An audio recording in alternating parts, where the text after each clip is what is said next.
Assalamualaikum warahmatullahi wabarakatuh. Halo teman-teman, apa kabar kalian semuanya? Mudah-mudahan kalian pada sehat ya, amin. Kembali lagi sama saya Abdul Fattah Arifin, dan kali ini kita akan mengupdate terakhir untuk polder Kampung Ambon ini teman-teman. Karena proyek ini sudah selesai, dan ini mungkin adalah video terakhir ya mengupdate polder Kampung Ambon ini. Dan polder Kampung Ambon ini masuk di proyek subprioritas yang dimiliki oleh Pemprov DKI Jakarta yang digadang-gadang insya Allah menjadi salah satu solusi dalam penanganan banjir, yaitu proyek 942.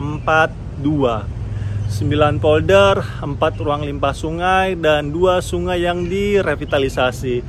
Dan proyek 942 ini teman-teman berjalan serentak di bulan November tahun 2021, dan inilah salah satu yang sudah selesai ya.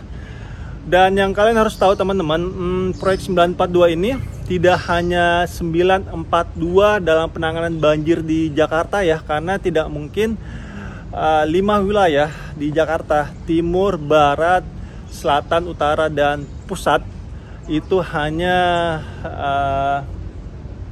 942 saja teman-teman, nggak mungkin. Tetapi ini per induk proyek teman-teman. Jadi ini Kampung Ambon ini dia masuk ke induk proyek polder Pulau Mas. Jadi Pulau Mas itu ada 3 turunan ke bawah. Yang pertama polder Pulau Mas sendiri, yang kedua polder Arta Gading, yang ketiga polder Kampung Betik, dan polder Kampung Ambon. Dan ini untuk wilayah sisi utara Jakarta, khususnya di Kelapa Gading. Jadi ini juga dia berdekatan langsung juga dengan banjirop sebenarnya teman-teman, karena memang permasalahan saudara-saudara kita yang di pesisir utara Jakarta itu adalah banjirop. Makanya di khusus bagian utara sana itu ataupun barat ya, itu paling banyak dibuatkan polder-polder dibanding di sisi selatan. Sisi selatan itu lebih banyak dibuatkan waduk-waduk, karena itu untuk menahan limpahan air dari selatan Bogor sana, itu untuk menahannya agar tidak terlalu banyak masuk di Jakarta. Oke, di sini ini proyek sudah bisa dibilang selesai ya teman-temannya, karena sudah tidak ada lagi alat-alat berat ya. Paling pun nanti paling disapu-sapu, tinggal finishing lah intinya. Oke, di sisi bawah sini teman-teman, di sisi kalau dari drone ini berarti ya di sisi kanan, ini saya menjelaskan dari sisi drone ya. Di sisi kanan ini adalah pompanya ya, pompanya, dan sisi kiri dari video drone ini adalah normal drainasenya. Jadi ketika tidak ada banjir rob ataupun banjir kiriman, itu normal drainase lah yang sisi kiri ini yang akan berfungsi teman-teman, akan dibuka. Tetapi kalau ada banjir kiriman, maka di sisi kiri ini yang akan ditutup, dan di sisi kanan inilah akan berfungsi rumah pompa untuk memindahkan, yang saya jelaskan tadi ya, untuk memindahkan air yang tertahan, yaitu di kali Kampung Ambon ini, untuk berpindah ke kali Sunter teman-teman. Dan di sini sangat bagus sekali karena sudah disiapkan screening bar ya untuk mengangkat sampah-sampah masyarakat yang membuang sampah ke sungai ya. Diangkat, terus jatuhlah di conveyor belt. Sudah jatuh conveyor belt, dia akan terus mengalir, dan nantinya akan diangkat ke tangki sampah ini teman-teman, ataupun tong sampah yang besar ini. Jadi sangat bagus sekali penanganan banjirnya ataupun penanganan sampahnya. Oke, kita langsung masuk ke dalam aja. Saya ini nggak pakai APD teman-teman, karena ini sudah selesai ya, sudah tidak ada alat-alat berat lagi yang masuk di tempat ini, jadi insya Allah sudah aman. Oke, Ini ada pompa ya, ada dua ya, yang pompa 1 dan pompa 2. Setahu saya ini 2.500, kalau ini yang 1.000 teman-teman. Jadi perbedaan dua ini ketika air yang tertahan itu tidak terlalu banyak, maka pompa 1 lah yang akan difungsikan, karena ini kilowattnya nggak terlalu besar juga ya. Tapi kalau yang tertahannya cukup banyak, maka pompa yang inilah yang akan dua-duanya akan difungsikan agar lebih cepat memindahkan airnya.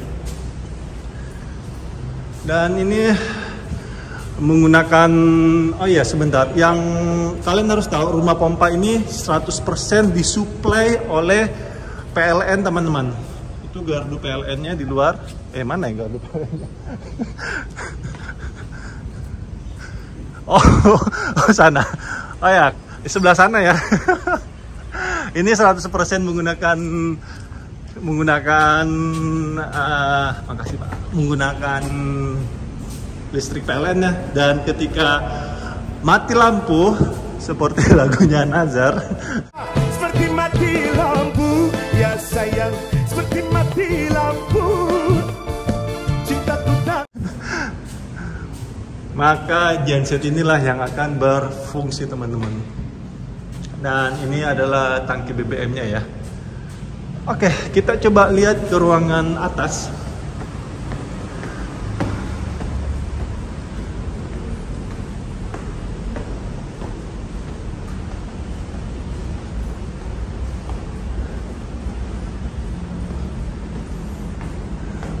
Ini adalah ruangan panel ya. Itu pun kelistrikan segala macam. Wah, rapi nih ducting sistemnya. Rapi ya teman-teman. Keren nih. Kontraktornya keren. Rapi-rapi. Oke, kita akan masuk ke ruangan SCADA-nya.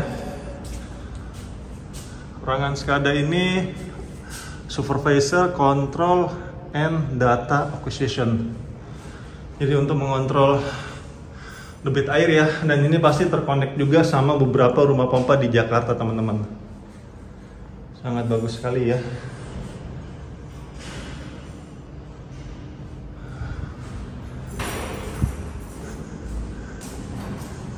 Ini apa Pak? Ini trafo. Oh, trafonya ya. Wow.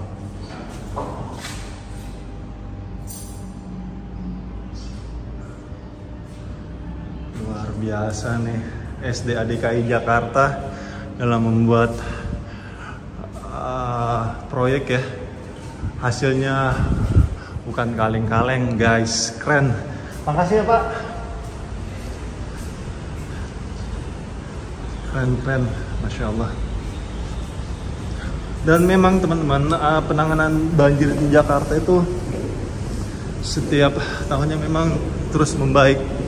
Dan terima kasih untuk para gubernur ya, terdahulu maupun yang saat ini ya, termasuk Pak PJ Heru yang terus bekerja keras dalam menanggulangi permasalahan banjir di Jakarta ya. Dan di Jakarta itu saat ini terus berkurang ya banjir di Jakarta, dan titik-titiknya juga terus berkurang ya. Dan ini semua adalah ikhtiar yang dilakukan oleh para pemimpin negeri ini ya, khususnya yang menjabat di Jakarta.